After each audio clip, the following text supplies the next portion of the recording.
Vande Mataram network time आप देख रहे हैं, साथ आपके मैं हूं मनीषा शर्मा। गुमला जिला के दौरे पर पहुंचे सूबे के खाद्य आपूर्ति मंत्री डॉक्टर रामेश्वर उरांव का स्थानीय परिसदन में पार्टी के कार्यकर्ताओं ने भव्य स्वागत किया।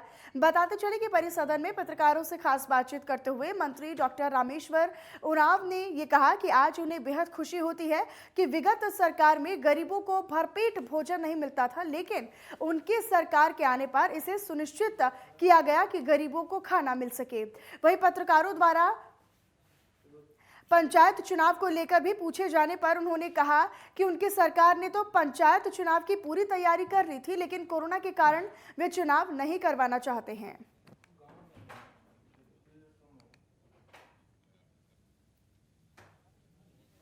जब विपक्ष में थे, गांव-गांव में घूमते थे, आप लोग गवाह हैं। लोग कहते कि राशन कार्ड नहीं है, जमीन भी नहीं है कि उपज हो हमारे, खाएं क्या, यहाँ रोजगार की भी व्यवस्था नहीं है। तो कम से कम शुरू किया हम लोगों ने राशन कार्ड देना, अपने पैसे से हरा कार्ड देना शुरू किया। इस समस्या का निदान तो हुआ, 100% नहीं भी हुआ होगा, लेकिन हमारी प्रक्रिया चल रही है। राशन कार्ड का जरूरत पड़ी तो और भी राशन कार्ड देंगे, संख्या बढ़ा देंगे, लेकिन भोजन की व्यवस्था लोगों को हम लोग करेंगे। एक दूसरा, गांव देहात में जाते थे, पैसे नहीं होते थे लोगों के पास, देखते थे कि फटा पुराना कपड़ा पहनते थे। और वहीं झारखंड सरकार की नई शराब नीति दरअसल हेमंत सरकार की गले की हड्डी बनती जा रही है। बीजेपी लगातार सरकार पर हमलावर है। बीजेपी के प्रदेश अध्यक्ष और सांसद दीपक प्रकाश ने हेमंत सरकार पर कड़ा हमला बोला है। उन्होंने हमला करते हुए कहा कि कोरोना काल में दवा बांटने के बजाय हेमंत सरकार का शराब का अब होम डिलीवरी करवाने का फैसला जन विरोधी है। दवा की जगह पर सरकार लोगों को दारू पिलाने पर उतारू है। और इधर कांग्रेस के प्रदेश प्रवक्ता राकेश सिन्हा ने बीजेपी पर तंज कसते हुए और कटाक्ष करते हुए कहा कि कभी खुद बीजेपी सरकार भी शराब बेचने का काम किया करती थी और इसीलिए बीजेपी को इस बार बोलने का कोई भी अधिकार या फिर हक नहीं है। बीजेपी का चाल चरित्र किसी से छिपा हुआ नहीं है। हालांकि झारखंड सरकार के उत्पाद और मद निषेध विभाग की तरफ से एक चिट्ठी जारी कर इसका खंडन भी किया गया है। उन्होंने कहा कि फिलहाल इस तरह का कोई भी फैसला शराब की होम डिलीवरी का नहीं लिया गया है।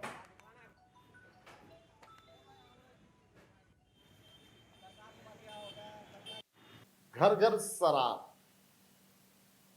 ये हेमंत सोरेन जी का एक नया कमाल। ये सरकार कोरोना के कालखंड में दवाई घर घर तक नहीं पहुंचा पाई, वैक्सीनेशन घर घर तक दस्तक देने का काम नहीं किया गया।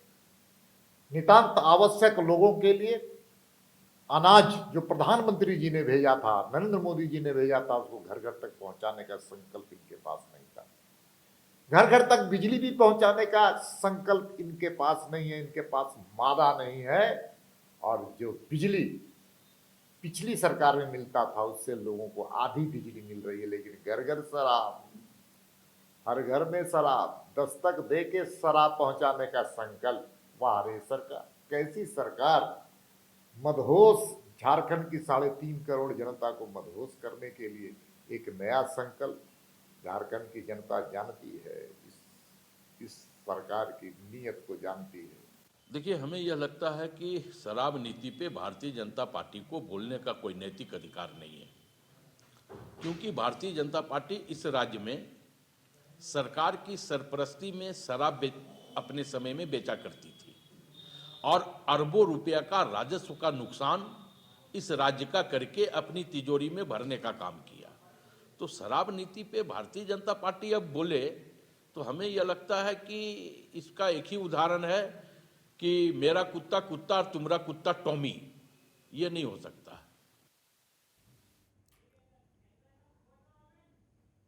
और वहीं खरसावां जिला के सह मार्केटिंग ऑफिसर मारुति मिंज ने गुप्त जानकारी के आधार पर कार्रवाई करते हुए कांड्रा टोल प्लाजा से एक ट्रक को जब्त कर लिया है। बताते चले कि एक ट्रक में सरकारी चावल लदा हुआ था। हालांकि एक ट्रक मौके से भागने में कामयाब भी रहा।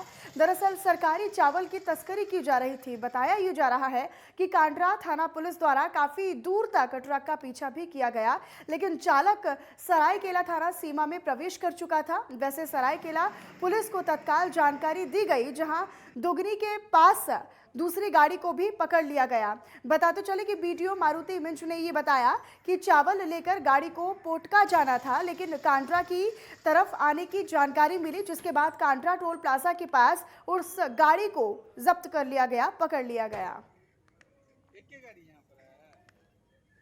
सूचना मिली थी कि एक गाड़ी जा रही है कांड्रा की तरफ, तो हम लोगों ने गाड़ी को पकड़ा टोल गेट के पास, और जब CW सिकोडॉन से पता चला कि वो गाड़ी पुटका के लिए पुटका जाना था, बट वो कांड्रा के पास मिली, तो फिर हम लोग उसको कांड्रा थाना में अभी जब्त करके रखेंगे। और वहीं लोहरदगा जिला पुलिस ने अंतर जिला बाइक चोर गिरोह के 8 अपराधियों को मौके से गिरफ्तार किया। इनके पास से पुलिस ने 21 बाइक बरामद कर ली हैं। बताते चले कि पुलिस की ये बड़ी उपलब्धि मानी जा रही है। सभी बाइक चोरी की हैं और अलग अलग थाना क्षेत्रों से ये बाइकें चोरी की गई थी। फिलहाल गिरफ्तार अपराधी लोहरदगा जिले के ही बताए जा रहे हैं। वहीं पर SDPO BN सिंह के नेतृत्व में छापेमारी कर पुलिस ने सभी आरोपियों को मौके से गिरफ्तार कर लिया है और चोरी की गई बाइक भी जब्त कर ली गई है। SDPO श्री सिंह ने बताया कि गिरोह में शामिल अन्य अपराधियों के लिए गिरफ्तारी के लिए छापेमारी पुलिस के द्वारा की जा रही है। पुलिस अधीक्षक लोहरदगा द्वारा प्राप्त गुप्त सूचना के आधार पर मोटरसाइकिल चोर गिरोह के विरुद्ध छापामारी की गई है, जिसमें उल्लेखनीय सफलता हाथ लगी है। अभी तक कुल 21 विभिन्न कंपनियों के मोटरसाइकिल और 8 शातिर अपराधकर्मी की गिरफ्तारी हुई है। इनके द्वारा बताए गए बयान के आधार पर और भी हमारी टीम जो है छापामारी कर रही है। बहुत जल्द और सफलता हाथ लगेगी। और उधर जामताड़ा साइबर पुलिस ने अलग अलग जगहों से कल 4 साइबर अपराधियों को गिरफ्तार किया था। बताते चले कि साइबर पुलिस ने जामताड़ा थाना क्षेत्र के बेना फाटक के पास से गिरिडीह के एक साइबर अपराधी को मौके से गिरफ्तार कर लिया। साथ ही साथ करमाटांड थाना क्षेत्र के बरियारपुर गांव में छापेमारी कर 3 और साइबर अपराधियों को पुलिस ने गिरफ्तार किया। बताते चले कि गिरफ्तार साइबर अपराधी के पास से 8 mobile phone, 10 SIM card, 2 ATM card और 1 आधार कार्ड बरामद किया गया है।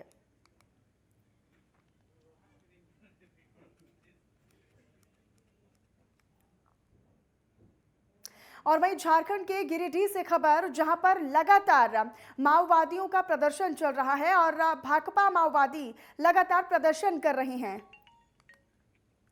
तो भाकपा माओवादी संगठन जो है वो लगातार प्रदर्शन कर रहा है। कमांडर प्रशांत बोस की गिरफ्तारी के बाद ये प्रदर्शन लगातार चल रहा है। तो शुक्रवार देर रात को 2 मोबाइल टावर भी उड़ा दिए गए। बताते चले कि खुखरा थाना क्षेत्र में हुई इस घटना की पुलिस जांच पड़ताल अभी कर रही है, जिसके बाद नक्सली मधुबन पहुंचे और यहां भी मोबाइल टावर को उड़ा दिया गया।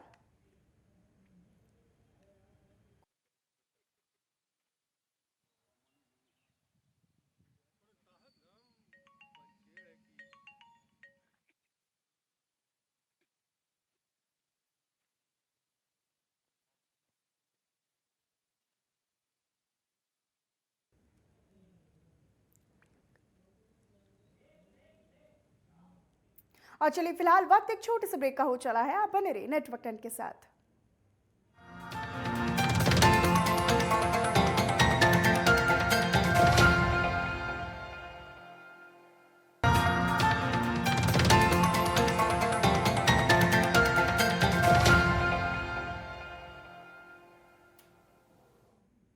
और चलिए ब्रेक के बाद एक बार फिर से आप सभी का स्वागत है। रुक करेंगे कुछ और खबरों की तरफ। अगर दिल में कुछ करने की चाह हो और कुछ कर गुजरने की तमन्ना हो तो नामुमकिन सा दिखने वाला काम भी आसानी से और सहजता से पूरा किया जा सकता है। और ऐसा ही कुछ राजधानी रांची के नामकुम प्रखंड के तेतरी गांव में भी देखने को मिला। दरअसल यहां पर सरकारी स्कूल में सहायक शिक्षक का काम करने वाले राजेश स्कूल बंद होने के बावजूद भी बच्चों में शिक्षा की ज्योति जलाने का काम कर रहे हैं। लेकिन कैसे, देखिए इस रिपोर्ट में।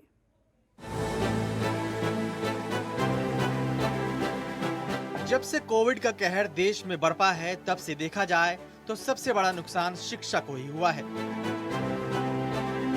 बच्चे पढ़ाई के लिए स्कूल नहीं जा पा रहे क्योंकि बढ़ते कोरोना के मापदंड पर सरकार ने स्कूल कॉलेज बंद कर दिए हैं।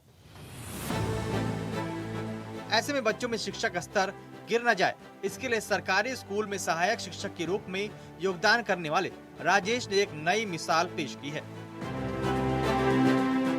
दरअसल राजेश इन दिनों गांव के बच्चों को शिक्षा देने के मकसद से गांव के एक चबूतरे को स्कूल का रूप दे दिया है, जहां पूरे गांव के बच्चे दूर दूर से पढ़ाई करने इसी चबूतरे पर आते हैं और फिर शुरू होती है मास्टर जी की क्लास। राजेश अपनी कार से बच्चों के बैठने के लिए दरी, मास्क, सैनिटाइजर और एक व्हाइट बोर्ड भी लेकर आते हैं और फिर बच्चे इसी चबूतरे पर पढ़ाई करते हैं।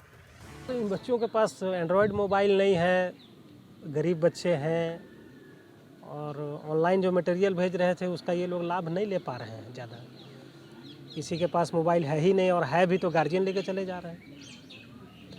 तो उस परिस्थिति में हम यूट्यूब में बना करके इनको भेज रहे थे, वो भी समझ में इनको नहीं आ पा रहा था, या वो खोल नहीं पा रहे थे, या तो मोबाइल अच्छा नहीं था जिसके चलते खुल नहीं रहा था। तो उस परिस्थिति में हमने ये निर्णय लिया कि क्यों ना मोहल्ले में ही जा करके इन बच्चों को पढ़ाया जाए। शिक्षक राजेश ने कहा कि सभी स्कूलों के बंद होने से बच्चों को नुकसान हो रहा है, ऐसे में बच्चों की पढ़ाई का नुकसान ना हो, इसलिए ऐसी क्लासेस की शुरुआत करी। सर कोई चार्जेज नहीं, सरकार से हमको वेतन मिलती है और सरकार का भी अप्रिसिएशन है हमको। पदाधिकारी भी हमारा हमको बहुत मानते हैं, सम्मान दे रहे हैं और हमारे ग्रामीण बच्चे सब हमको बहुत प्यार करते हैं। अब उस जब इतना प्यार और सम्मान मिलता है तो उसके बदले जो हमसे बन पड़ रहा है हम देने का प्रयास कर रहे हैं। आज अगर हम बच्चों को जितना हो सक रहा है हम दे रहे हैं और हम ही नहीं, हमारी पूरी टीम है, बाकी शिक्षक भी हमारे स्कूल के वो भी हमको सहयोग करते हैं। गाड़ी तो मेरी रहती है, सब कुछ मेरी गाड़ी में ही रहती है, तो मैं आता हूँ, शुरुआत करता हूँ। शुरू तो मेरे को ही करना पड़ता है क्योंकि सारी सुविधा मेरे गाड़ी में रहती है। ये मोबाइल स्कूल ही है हमारा, समझिए। बोर्ड है, सैनिटाइजर है, मास्क है, ये सारा चीज़ मैं लेकर के ही चलता हूँ। दर्री ये सब गाड़ी में ही हम डाल के रखते हैं। इस स्कूल में ना तो छत है और ना ही चार दीवारें, मगर बच्चों में पढ़ाई की अद्भुत चाह देख आप भी दंग रह जाएंगे। हमने इन बच्चों से बात कर जानने की कोशिश की कि ये यहाँ पढ़ाई करने में कैसा लग रहा है। बच्चों ने साफ कहा कि मास्टर जी उन्हें अच्छी शिक्षा दे रहे हैं जो उन्हें समझ भी आ रही है। जब ऑनलाइन क्लास के बारे में पूछा गया तो उन्होंने बताया कि ऑनलाइन क्लास तो चलाई जा रही है, लेकिन मोबाइल फोन नहीं होने के कारण उन्हें परेशानी होती है। लॉकडाउन है तो स्कूल सब बंद है, तो इसलिए हम सर आते हैं और यहीं पर हम लोग को सबको पढ़ाते हैं। अभी हम लोग के पास फ़ोन नहीं है तो सर यहीं पर पढ़ाते हैं। सर बहुत अच्छा पढ़ाते हैं, जो पढ़ाते हैं वो हम लोग को याद भी हो जाता है। लॉकडाउन में बहुत के पास मोबाइल नहीं है तो फिर सर लोग बोले कि मतलब कि कहीं भी पढ़ सकते हैं, तो फिर चबूतरा यहीं ठीक है, तो फिर पढ़ रहे हैं। जो ऑनलाइन क्लास होता है ना, उसमें हम लोग को समझ में नहीं आता है, तो यहाँ राजेश सर आके पढ़ाई करवा रहा है तो इसमें समझ में आ रहा है, लेकिन ऑनलाइन क्लास में समझ में नहीं आता है ठीक से। यहाँ हम लोग पूछ सकते हैं डाउट, लेकिन वहाँ क्या करते हैं, किससे पूछेंगे वहाँ। राजेश कुमार जैसे लोग समाज के लिए एक मिसाल कायम कर रहे हैं। अगर राजेश जैसे ही कई शिक्षक अपने अपने गांव में बच्चों की शिक्षा का ऐसे ही बीड़ा उठा लें तो कोरोना काल में किसी की शिक्षा पर असर नहीं पड़ेगा, क्योंकि पढ़ेगा इंडिया तभी तो बढ़ेगा इंडिया। Bureau report, network 10।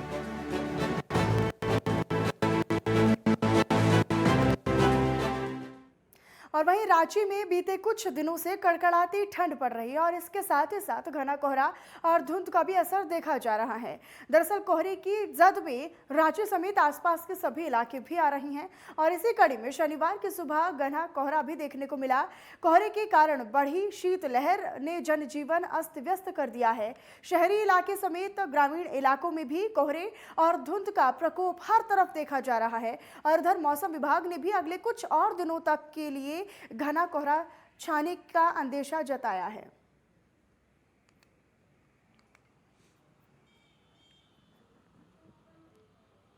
और पहला बार है कि पूरा स्टेडियम फॉग से घिरा हुआ है।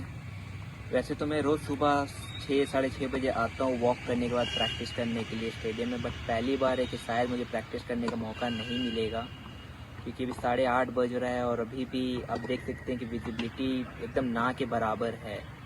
वैसे तो मैं सुना था सबसे कि रांची को हिल स्टेशन कहा जाता है, बट आज देखने का सौभाग्य भी मिल गया हमें कि वाकई में इसे हिल स्टेशन क्यों कहा जाता है। राजधानी दिल्ली समेत माफ कीजिएगा राजधानी रांची समेत आसपास के सभी इलाकों में कड़ाके की ठंड पड़ रही है और इसी बीच राजधानी का मौसम एक दिन बाद फिर से करवट लेगा। आज से 3 दिन तक झारखंड के कई हिस्सों में भारी बारिश का पूर्वानुमान भी जारी किया गया है। दरअसल मौसम विभाग की मानी जाए तो झारखंड के उत्तरी इलाकों में भारी बारिश भी हो सकती है। वहीं कई इलाकों में वज्रपात के साथ साथ ओलावृष्टि भी होगी। वहीं 23 जनवरी के लिए राज्य उत्तर पश्चिमी और मध्य भागों में येलो अलर्ट जारी कर दिया गया है। बताते चले कि 23 जनवरी को राज्य भर में ओलावृष्टि के साथ बारिश भी होगी। बारिश के बाद तापमान में ज्यादा गिरावट नहीं होगी, लेकिन फिर भी लोगों को ठंड का एहसास होता रहेगा। सुबह और शाम में कोहरा छाए रहने की भी संभावना जताई जा रही है। पिछले 24 घंटों में झारखंड में एक आध जगह पे बहुत ही हल्के दर्जे की बारिश रिकॉर्ड की गई है और खासकर तिलैया में 0.6 मिलीमीटर बारिश रिकॉर्ड की गई है। और जो सबसे अधिक उच्चतम तापमान की बात करें तो 26.8 डिग्री सेल्सियस चाईबासा में रिकॉर्ड किया गया और जबकि सबसे कम न्यूनतम तापमान है 9 डिग्री सेल्सियस गोड्डा के कृषि विकास केंद्र में रिकॉर्ड किया गया। और चलिए अब बिहार की खबरों की तरफ रुख कर लेते हैं। उत्तर प्रदेश चुनाव को लेकर बीजेपी प्रदेश अध्यक्ष संजय जायसवाल ने एक बड़ा बयान दे दिया है। दरअसल उन्होंने ये कहा है कि जेडीयू के साथ पार्टी का कोई भी गठबंधन नहीं हुआ है। हर प्रदेश का नेतृत्व ये तय करता है कि आखिरकार गठबंधन किसका होगा और किसका नहीं। उन्होंने आगे कहा कि जेडीयू और बीजेपी का कभी भी गठबंधन उत्तर प्रदेश में नहीं रहा है। जेडीयू कई राज्यों में बीजेपी से अलग ही चुनाव लड़ चुकी है। उन्होंने आगे ये भी कहा कि भारतीय जनता पार्टी अपने तीनों सहयोगियों के साथ पूरी मजबूती के साथ बिहार में सरकार चला रही है। भारतीय जनता पार्टी एनडीए का घटक है और पहले भी ऐसे समय आए हैं जब दूसरे प्रदेशों में समझौता नहीं हुआ है और हर प्रदेश की अपनी आकांक्षाएं हैं। हर प्रदेश के नेतृत्व को स्वयं तय करना होता है कि वह किसके किसके सहयोग से अपने प्रदेश को चलाएंगे। स्थितियां हुई होंगी, यह केंद्रीय नेतृत्व तय करता है, पर यह कोई पहली बार नहीं है। हमारा उनका गठबंधन 25 वर्षों से रहा है, पर उत्तर प्रदेश में कभी भी हम लोगों का गठबंधन नहीं। और वहीं छपरा में जहरीली शराब पीने से 12 लोगों की मौत के मामले में मीडिया में आने के बाद छपरा में हाई लेवल मीटिंग भी बैठाई गई। दरअसल इस मीटिंग में बिहार सरकार के गृह सचिव समेत कई आला अधिकारी भी मौजूद रहे। बताते चले कि मीटिंग के बाद एडीजी संजय कुमार सिंह ने पत्रकारों को संबोधित करते हुए ये बताया कि लगातार प्रशासन के द्वारा जहरीली शराब पीने वाले और मरने वाले लोगों की जाँच की जा रही है। साथ ही साथ छापेमारी भी चल रही है, जिसमें एक व्यक्ति जो शराब का व्यापार करता है उसे गिरफ्तार कर लिया गया है। उसके साथ शराब में इस्तेमाल करने वाले भरपूर मात्रा में सामग्री और सामान को भी जब्त किया गया है। वहीं अब तक 4 लोगों का पोस्टमार्टम मेडिकल टीम के द्वारा कराया जा चुका है। इसके बावजूद भी आप लोग उपस्थित हुए हैं, इसके आप लोगों का बहुत बहुत धन्यवाद। जैसा कि आप सभी जानते हैं, हम लोगों के जिले में, सागर जिले में मकेर एवं उन्नाव प्रखंड, इनकी सीमा से जुड़े हुए क्षेत्र में कुछ व्यक्तियों के मृत होने की सूचना 18 तारीख को मिली है। इसके पश्चात इन सभी व्यक्तियों का के बारे में जांच पड़ताल की जा रही है कि मृत्यु के क्या कारण हो सकते हैं। 5 लोगों के संदिग्ध अवस्था में मृत्यु की बात सामने आई है। उस पे 4 सारण जिला के मकेर एवं अमनोर प्रखंड क्षेत्र के और थाना क्षेत्र के हैं और 1 सीवान जिले का। इसमें से 2 के परिजनों ने और आसपास के लोगों ने ये शंका जाहिर की थी कि उनकी मृत्यु शराब सेवन से हुई होगी, तो हम लोगों ने उनका भी पोस्टमार्टम किया है, जिसका रिपोर्ट अभी हम लोग को प्राप्त नहीं हुआ है। देखिए, इसकी जांच पुलिस कर रही है। अभी आपको पुलिस अधीक्षक महोदय ने भी ब्रीफ कर दिया है। तो उसमें जो 14 मौत आई हैं, उनमें से कुछ लोग तो उनके परिवार वालों ने कहा है कि ठंड या पूरा उनकी बीमारी थी, उससे उनकी डेथ हुई है। कुछ लोगों के बारे में हाँ जरूर ये बात आई कि उन्होंने शराब का सेवन किया था। तो दिक्कत इसमें ये आ रही है कि काफ़ी लोगों ने जो भी उनका दाह संस्कार कर दिया है, पोस्टमार्टम नहीं हो पाया। मात्र 4 लोगों का ही पोस्टमार्टम हुआ है। तो उनके बारे में तो कुछ हम कंफर्म कह सकते हैं, बाकी के बारे में जांच चल रही है। लेकिन ये बात भी आई है कुछ लोगों ने शराब पी थी।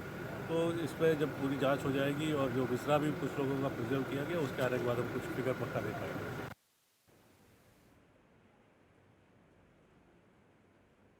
और वहीं जन अधिकार पार्टी के राष्ट्रीय अध्यक्ष पप्पू यादव ने बिहार में बढ़ती आपराधिक घटनाओं पर नीतीश कुमार की सरकार पर खुलकर हमला बोला। दरअसल पप्पू यादव ने इस दौरान ये कहा कि राज्य में हत्याओं का दौर अभी तक जारी है।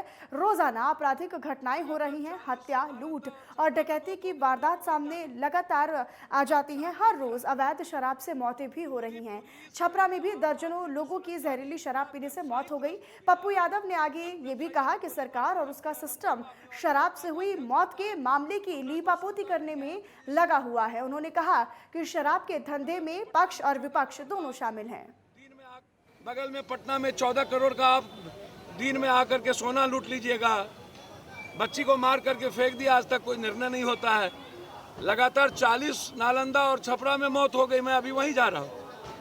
आप चाहते क्या है? पूरी पुलिस कहीं आम आदमी की सुरक्षा नहीं, पूरा व्यवसायी त्रस्त हो गया। कभी व्यवसायियों को गोली मार दी जाती है रामगढ़वा में, और भाजपा का अध्यक्ष कहता है हमरा कोई सुनता ही नहीं है, पुलिस अपराध करवाती है, पुलिस दारू बेचवाती है। तो तुम या तो रिजाइन करो, इतना कायर और कमजोर है, या नहीं तो तुम समर्थन वापस लो और जाओ चुनाव में। तो समर्थन वापस की स्थिति ज्यादा है। और उधर बिहार के कटिहार सदर प्रखंड कार्यालय में सीओ के चैम्बर में थप्पड़बाजी हुई। दरअसल एनओसी लेने आए शख्स पंकज सिंह ने सीओ के समक्ष कार्यालय सहायक शंकर रजक को थप्पड़ मार दिया। वहीं इस पूरे मामले पर प्रखंड कार्यालय में कोहराम मचा हुआ है और कार्यालय से सीओ को बाहर कर प्रखंड कार्यालय कर्मियों ने ताला बंद कर दिया है। दरअसल राजस्व अधिकारी ने ये कहा कि सीओ के चैम्बर में कर्मी को बुरे शब्द कहकर थप्पड़ मारे गए हैं। और वहीं इस पूरे मामले की जानकारी पर राजस्व विभाग ने एडीएम विजय कुमार मौके पर पहुंचे, जहां पर कार्यालय में मची बवाल पर जांच टीम गठित की गई और जांच रिपोर्ट पर कार्रवाई का भरोसा भी दिया है। जब भी प्रतिवेदन मांगा जाता है 5 से 4 रोज के अंदर हम दे देते हैं। फिर भी यहाँ ऑफिस में प्रतिवेदन उनके सामने पुटअप होता है, नहीं होता है। फिर भी हमको दोष दे रहे हैं कि नहीं आप समय पर नहीं दे रहे हैं प्रतिवेदन, जबकि मेरा समय पर प्रतिवेदन दिया हुआ है सारे चीज का। 5 से 6 रोज और गाली गलौज भद्र अभद्र भाषा बोला जाता है हम लोग के साथ। किनके द्वारा गाली गलौज? सीओ साहब के द्वारा।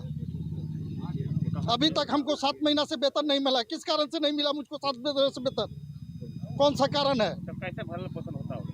भरण पोषण करते हैं कर्जा पर लेकर, ऊपर से गाली भी मिलता है। ऊपर से गाली मिलता है, काम करने का कोई रिस्पांस नहीं मिलता है। क्या लगता है कि अंचलाधिकारी अपना मनमानी head of institution mouth of peace होने के कारण इनको समझा के करना चाहिए। किसी भी स्टाफ को समझा के साथ कोई काम ले। हम लोग तैयार हैं, 12 बजे रात तक तैयार है काम करने के लिए। शंकर जी गए थे ऑफिस से लाने के लिए, तो शंकर जी जब जा रहे थे तो कोई दूसरा लेटर लेके आ गए थे, तो वो शंकर जी को गधा बोला था। तो जब आके बस ये बोले कि सर आपको बोलने की तमीज नहीं है, आप हमको गधा क्यों बोले। उसके बाद वो उनको थप्पड़ मारे सीओ साहब के सामने। मतलब वो एकदम फ्लैश हुआ था, सर को भी टाइम नहीं मिला था, पता नहीं था कि ऐसा होगा। शंकर सर आए जैसे वो उनको बोले तो वो शंकर जी को थप्पड़ मार दिया। उसके बाद कार्रवाई क्या हुई? उस टाइम पे कुछ नहीं लिया, लेकिन वो आदमी बाद में फिर माफी मांग लिया। शंकर जी फिर कुछ नहीं बोले उस पर। कार्यालय में ऑन ड्यूटी स्टाफ को अगर खड़ी चला दिया जाए हाँ तो वो तो बहुत गलत हुआ था। लगा रहे तो उसका हम खंडन करते हैं, गलत आरोप है। हुआ क्या है, वास्तविक बात ये थे कि एक परिमार्जन किसी ने 18 अगस्त को आवेदित किया था। संबंधित कर्मचारी अशोक गुप्ता हैं, उनके पास पिछले 6 महीना से पेंडिंग है। अनेकों स्मार के बाद कहने के बाद वो बार बार तगादा कर रहे थे मेरा सुधार दिया जाए। इनके कार्यशैली में सुधार नहीं हुआ, तो शंकर जी को हमने कहा जाके इनका आवेदन क्या है ऑफिस कॉपी लेके आइए, जो करना है अभी कर देते हैं इनके सामने में। तो संजोग से एक ले आए, तो उसको जो साथ में कोई पंकज नाम के व्यक्ति थे, पंकज सिंह, तो डीडीसी सर ने उनको भेजा हुआ था कि जाइए सीओ साहब अभी तुरंत कर देंगे। तो हम उसके लिए चाह रहे थे कि तत्परता से इसका जल्दी से काम हो जाए, विवाद समाप्त हो जाए। देखिए अभी उन्होंने कहा, आपने सुना, लेकिन किसी के कहने मात्र से कोई व्यक्ति दोषी हो जाता है ऐसा भी नहीं। हमने कहा है कि आपके साथ घटनाएं घटी है, आप निश्चित रूप से लिख के दीजिए, मैं डीएम सर के संज्ञान में लाऊंगा। उसके बाद डीएम सर के द्वारा जो है जांच कमेटी बैठेगी, जांच कमेटी की फाइंडिंग्स आएगी, जो दोषी होंगे उस पर विधि सम्मत कार्रवाई होगी। इससे जातिसूचक गाली भी दिया गया है, जो भी हो, सभी मामलों में मैंने कहा है। तो इससे पूर्व भी कई बार ऐसा हो चुका है। पूर्व में हुआ है, पूर्व में जो है आरोप की जांच करके रिपोर्ट समर्पित कर दिया गया है। वो प्रक्रियाधीन है, उस पर भी कार्रवाई होगी। और कल जो घटना घटित हुई है उसके बारे में मैंने आपके सामने बता दिया है। और चलिए फिलहाल इसी के साथ इस बुलेटिन में इतना ही। देश और दुनिया की तमाम और खबरों के लिए आप बने रहिए नेटवर्क 10 के साथ। जय हिंद।